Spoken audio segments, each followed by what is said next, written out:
Thanks, Todd, for the wonderful insight. We were lucky to hear it from him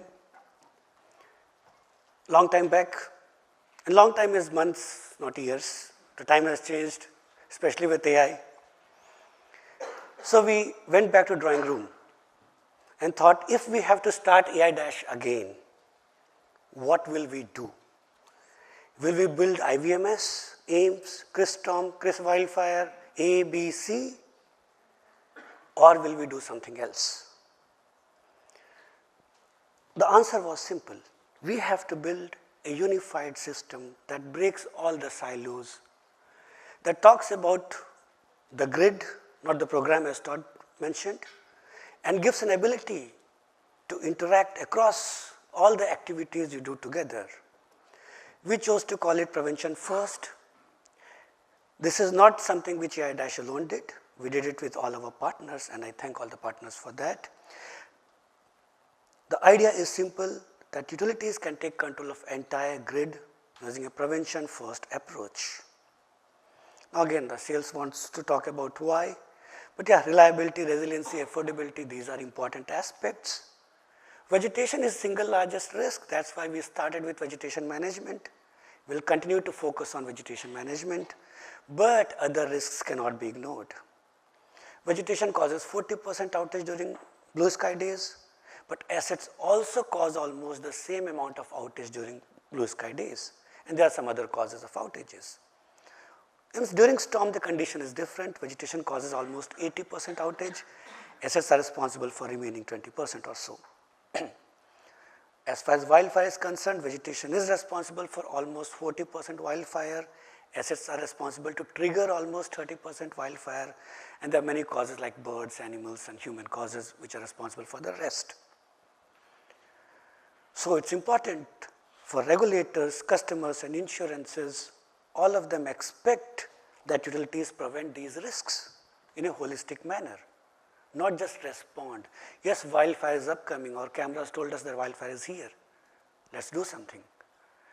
The moment the camera detects a wildfire, it's already too late. That's why we never built camera technologies. So utilities, the regulators are demanding, insurances are demanding, because consumers of electricity are demanding, and utilities want to stop reacting. The numbers are simple, you know it more than me. Billions lost due to wildfire, power outages, repairing. All the costs are rising, regulatory pressure is increasing. There's no rocket science. The same thing happens because of storm. I mean, we have seen storms in places where there should not be storms. We see wildfire in places where there should not be wildfire. Things are changing because of increased climate risk. So we have to stop reacting.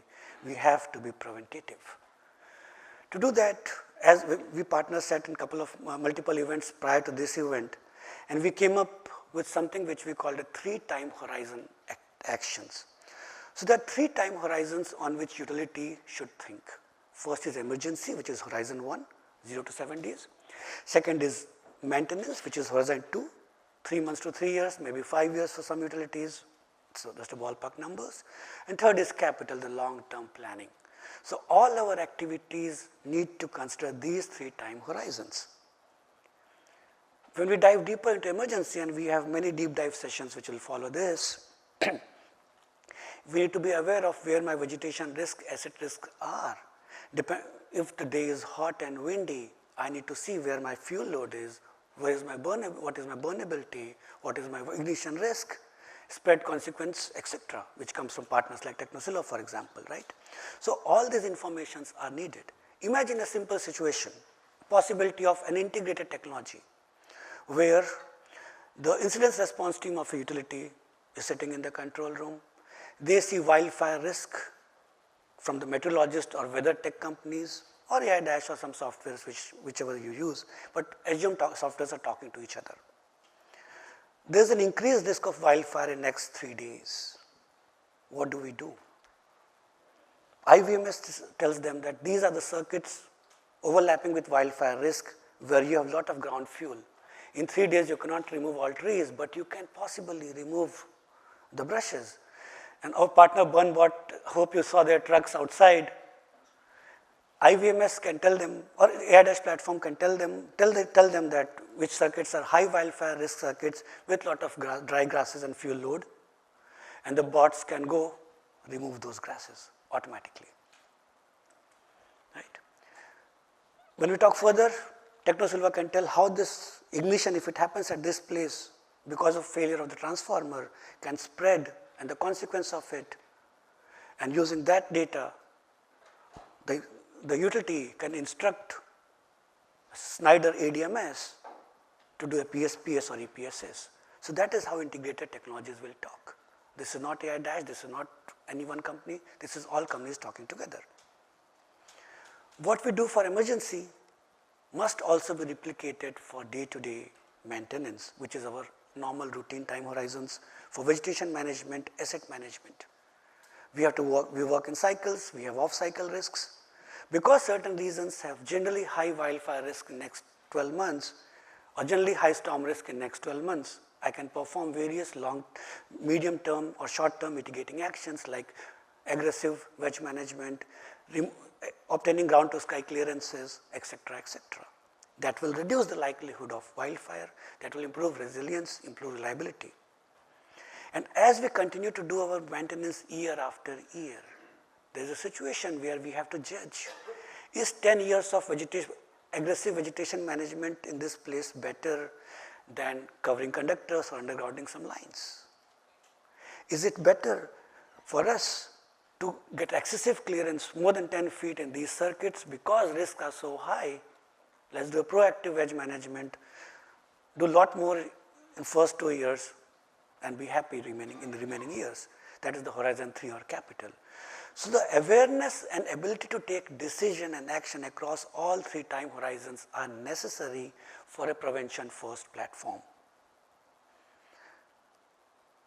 There are 4 requirements about prevention first platform. Situational awareness, common buzzword, we know the situational awareness.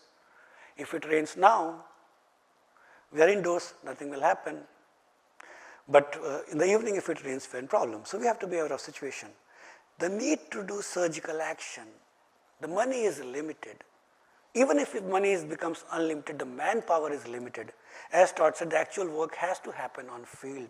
You can't pump money and get everything done in one day. So we have to be surgical and take actions as per priority. And at scale, there cannot be a blind spot. A single tree can cause a major power outage or a wildfire. So we have to assess the risks at scale, all risks at scale, vegetation, asset, everything, every year, year after year, if not monthly or daily. And then perform actions. And whatever actions we perform needs to be defensible so that we can tell regulators and customers with data that this is what we did to prevent these risks, hence we need more money and so on. This is what AiDASH First platform is trying to do, building all things together. The first layer of bringing everything together is to understand the risks, all risks we are talking here, vegetation, asset and everything.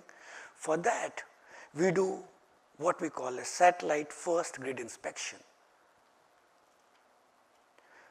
Then we pass the data to various AI models. Now some of these can come from our partners. Please do remember it's not AiDASH alone here. We call that vegetation AI for vegetation related risks, asset AI for asset related risks and insights, ignition intelligence for likelihood of a vegetation or asset causing an ignition in or near utility right of way, and storm impact AI for impact of upcoming storm. And this intelligence layer powers 4 of those AiDASH so-called used to be point solutions, which are now integrated into one single product. So we now call it 4 modules: IVMS, AIMS, CRIS Wildfire and CRIS Storm.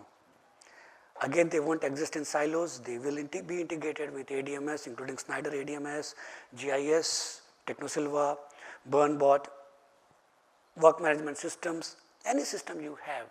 You can choose your own field application.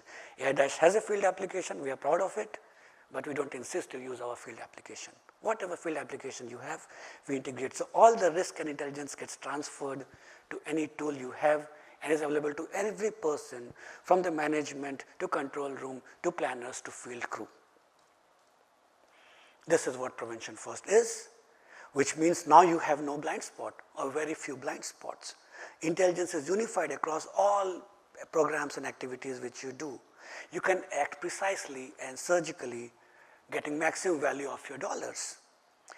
Minimize risk per dollar, minimize risk, and you have data to justify your action, so no one will question why you did this and why you did not do that.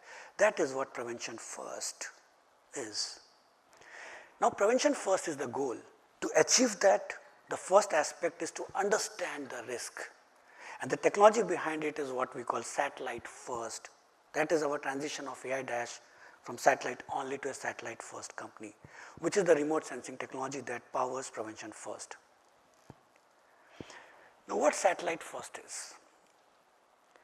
First, let's have 1 to 4 times a year scan of your entire network, so wide scan, using very high resolution satellite imagery, 30 centimeter resolution, 1 foot resolution.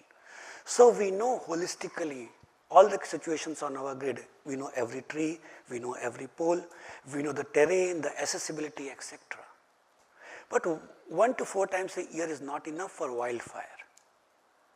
Fuel load changes on daily basis. Today can be dry and 2 days later, today can be moist and 2 days later California can be very dry. And we have seen this happen in matter of week.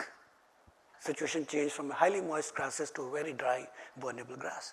So we need a more frequent, almost daily scan of fuel risk, the ground risks, which is what we do using high resolution. You'll ask why not very high resolution? Because it costs a lot more. Cost is important. So high resolution satellite scan, I'm happy to say, planet is here. You can talk to them. This is not as so expensive as it feels. We can today scan your entire network every day, and possibly next few years every hour. That is happening today using high resolution imagery. Now, once we have the satellite first view of your entire grid and all the risks which satellites can determine, and please note satellites cannot determine everything, then we go to the next stage, which is to trigger the additional remote sensing activities. Now, areas which are road accessible, terrains which are road accessible, we do vehicle mounted scans. And whenever we do a vehicle mounted scan or an aerial scan, we fuse LiDAR and visual together. If LiDAR can tell me 2 features, visual can tell me 2 features, when we combine them we get to see not 4 but 6, 7 features. I'll give an example. Splices cannot be detected by LiDAR, but when LiDAR is fused with a high resolution visual imagery taken from ground, each and every splice on your network can be detected, and we have detected it wherever we have deployed our technology. That's where we use vehicle mounted technology sensing for areas which are road accessible. Not all areas are road accessible, so the next scan is aerial scan for non-road accessible assets. Again here we fuse visual with LiDAR. We don't do a LiDAR only aerial scan, but we do visual plus LiDAR scan. Because assets don't change as fast as vegetation or fuel, these asset-based scans, whether it's vehicle mounted or aerial, can be done once every 3 to 5 years, depending on the budget we have and the risk profile we have. We'll still have some blind spots.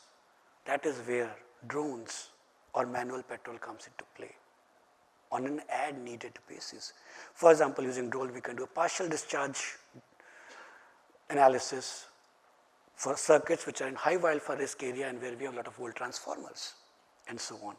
So when we combine all these 3 together, fuse it into AI models, we get a completely living bird's eye view of your network, which shows all your risks at one place in various layers for you to take action on.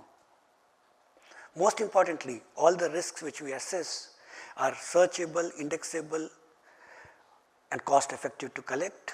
We collect it through our partners, utilities who have your own programs. We fuse that data, we take data from you. Utilities who do not have the programs or don't want to run the program, we get it done through all of our partners here. So that is what satellite first is. Now this is typical sales slide. Idea is that when we fuse all those things together, 1 plus 1 becomes 3, not 2. And that's the advantage we have. We get a complete bird's eye view of our entire network, all your risk variables. that powers the platform that gives utilities the ability to do a prevention-first grid maintenance for all use cases, no silos, no blind spots. And now is the time for big reveal. You'll be one of the first people to see our prevention-first platform. And to be honest, when I started AiDASH, I did not know anything about vegetation management. So we hired some vegetation management experts to help us build the software. And then when we started this prevention-first platform, most of us did not know much about assets. So we hired Arvind from PG&E, who is here to give a demonstration of our platform. Welcome, Arvind.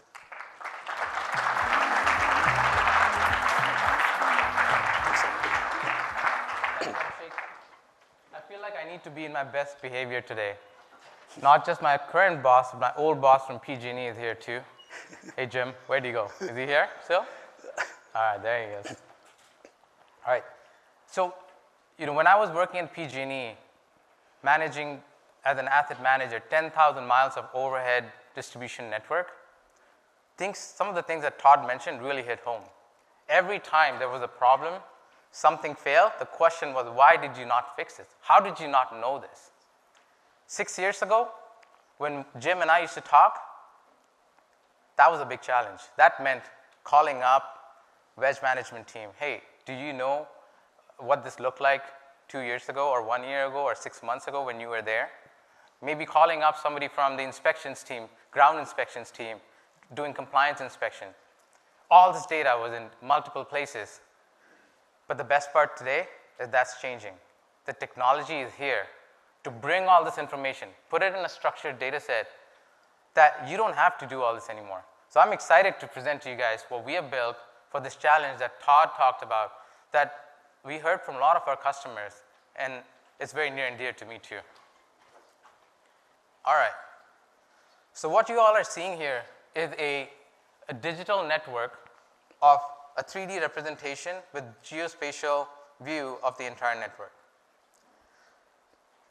Now, each of this area has all the trees and all the assets mapped based on the remote sensing data collection that Abhishek was talking about, right? Some areas you might have just satellite images. Some areas you might have collected drone.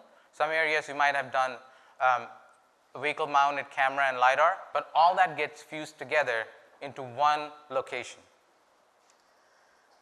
Now let's say I zoom in and pick an area and start digging in.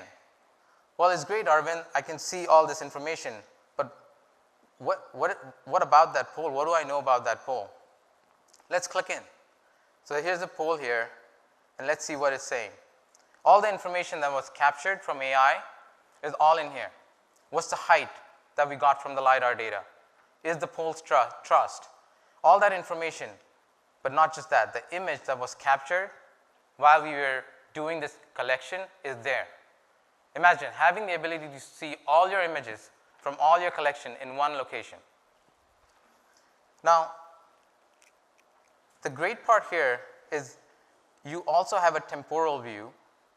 All right, so now let's look at this pole here. It's saying it had woodpecker damages. You've picked it up that it's woodpecker damage. You have that image in one click available to you.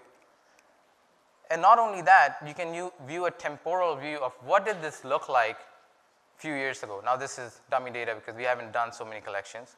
But if you were to do this, you could see what that damage looked like a few years back and how it's progressing. What does that mean? You're not going to prioritize now by just what it looks like today, but how that risk is progressing. A lean today might be 5 degrees, but 2 years later, some leans went to 10 degrees, but some went to 20. The one that went to 20 is higher priority for you. So you get that change detection aspect with the temporal analysis. Knowing your assets, we went from capture, so now you know where your assets are. But as Todd mentioned, how do I prioritize all this and put a plan together to make sure I'm addressing the right things? So for that,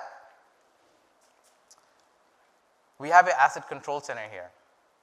In this asset control center, if I zoom out and say, give me the locations which has tree damage, tree concerns, it will show you those hotspots.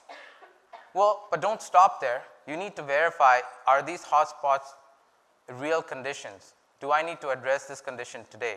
Is there a problem right now? So you zoom into those areas and you can see those trees, what the trees are colored. The tree colors here are representing, are they dead trees? Are they hazard trees? All that information that we've collected from IVMS is in here. You're not going to multiple platforms to look for asset information, veg information, your compliance data, all that is in one place. And I'll just add one thing here. Each user, a veg user, can choose to disable other layers and only see veg and so on. So it's not cluttering information for an individual user who wants to see only one aspect of the risk. So we turn off the trees. I think there's a lot of trees. Yeah, so you can turn off the trees. All right. So so each of this conductor, for example, is getting an analysis, are there trees too close to the line? And when you're doing a vehicle mounted collection, you can actually see how close those trees are exactly. And you get that visual proof of where those trees are. And the information, the metadata that you're collecting or the information that you're capturing in a structured data set is dependent on what the customer cares about, right? There are going to be, so what we heard from one of our customers, I want to know, are these areas road accessible? Because that helps me in planning. Well, that metadata gets captured. And now you have all this information in one place. But if I were to look at just trees or just places, well, that's not going to cut it. We just talked about how do we do a more holistic risk assessment, one that combines all of this together. So that's where we have worked with our customers to say, you define it. Are you concerned about wildfire risk, storm risk, asset, wedge? How do you want to set up not a program but a holistic risk mitigation plan? So in this, what you can see is there's wildfire, storm, vegetation, asset health. Wildfire data might be coming from our partners, Technosilva, and brought into one area where you overlap all of that and ask the system, show me a risk assessment of hotspots that has all these risks together, not just one risk at a time. That's the power of having a system like this. Now, I just want to show one more thing, and these are just snippets of what we can do with this system. Let's say you're in the horizon vent scenario where an emergency is coming your way. And you have all this metadata. This is fuel that you can use to ask questions that today happens all the time. I'm in the emergency operations center, and I get a call from the chief.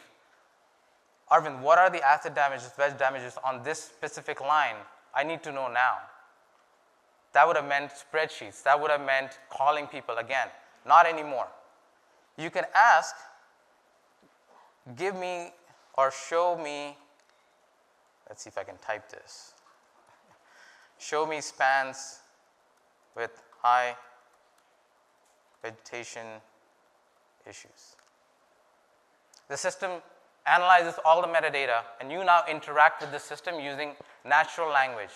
No more using spreadsheets. No more using spreadsheets. I do not want to open Excel spreadsheet. Yeah. And this is one feedback we got from one of our customers. To reach from one place to other to find something, we have to do 10 clicks. And by the time we have gone too deep, we don't know how to come back. So it's a natural language interface using voice or text to get all your information across all risk profile. And it also has a voice interface in case you want to do that. Abhishek wanted me to. I said I'm not going to do it because it doesn't understand my voice that well. If you're Scottish, you should definitely not do it. All right. What this is showing here, I was just picking on him. Right here.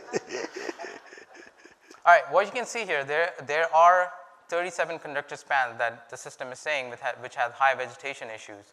And it took you seconds to get to that information. You zoom in, you look at those images, and you start validating. You spend your time on the most valuable part, which is understanding that information, not to collect that data and bring it over. Let technology do that. This is an enabler to start taking real decisions with all the good data that you have.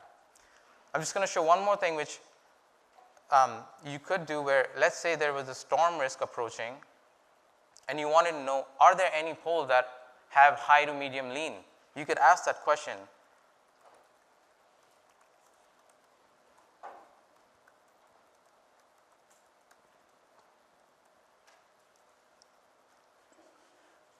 And it again analyzes the data, and you might have just 1 or 2 locations that you need to address in this entire area, right? But when you look at that holistically, that's a lot. You get overwhelmed. But this allows you to really zoom in and say, okay, there was this one pole that you may want to look at it. You don't have to address it, but at least you have the information to say, is there a problem that you should address? I'm going to stop there. So there is a lot you can do once this data is available to you.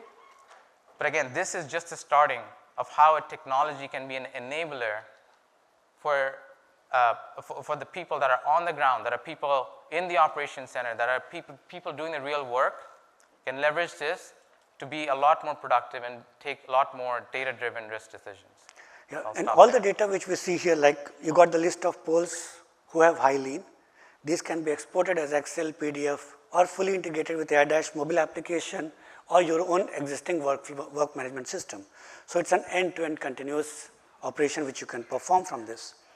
Now, before I let you go, Arvind, I would like you to talk and reveal a little more about our CRISP platform, and I will tell the reason why after you reveal the platform a little. Okay, sure. So moving over to our wildfire risk platform. Now, all this data that comes in becomes more valuable once you can leverage it to understand risks on your system. So the CRISP wildfire platform is basically doing that for you. And again, we work with all of our partners here to make this happen. Aurora Tech, we have TechnoSilva, we have all the weather vendors, all these partners all work together to make this happen. So if you think about this platform here, it's taking all the information about the asset, about the vegetation, to give an assessment of what is the trigger likelihood, what's the likelihood of something failing and starting an ignition due to a utility asset. So in this system, what you're seeing here in this demo, there's a red flag warning. It's also constantly monitoring, are there red flag warnings or fire weather watches being issued in your system. So what it's saying here is there is a red flag warning that has been issued on your system at this location that is in OPCO 2 on the top. You could zoom in to that area and start looking at more details on, okay, what is that red flag warning about?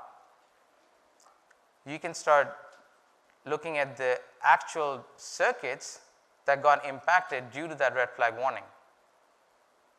Now, let me just, demo has to break when we're demoing here, right? So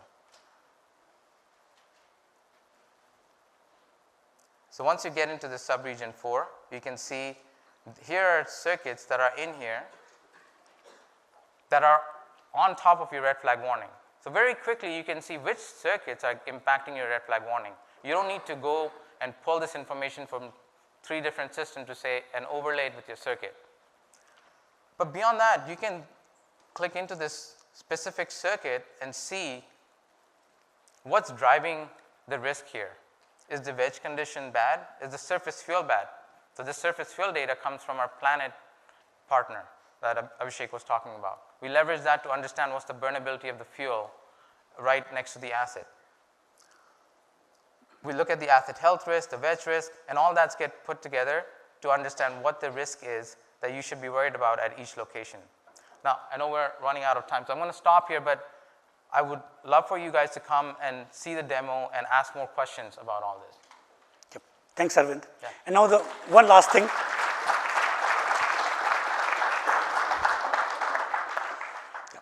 So one last thing, wildfire risk is increasing, moving east. Not all utilities are at same stage of preparedness with respect to wildfire risk. So I want to say that what we are offering here today, for every utility who is here at Evolve, we offer a complimentary 10-hour consulting with our wildfire experts whom you have met or you may meet in next 2 days in our kiosks and booths, along with an essential tier subscription of Chris Wildfire, complimentary till end of 2026. So please try to use the software, give us your feedback, positive or negative, so that we can improve. It's a journey, it's a beginning. We want to learn from you and improve our technology further. With this, I would like to thank you for the event. Enjoy the Palm Springs, the weather, the party, the sessions, and everything else.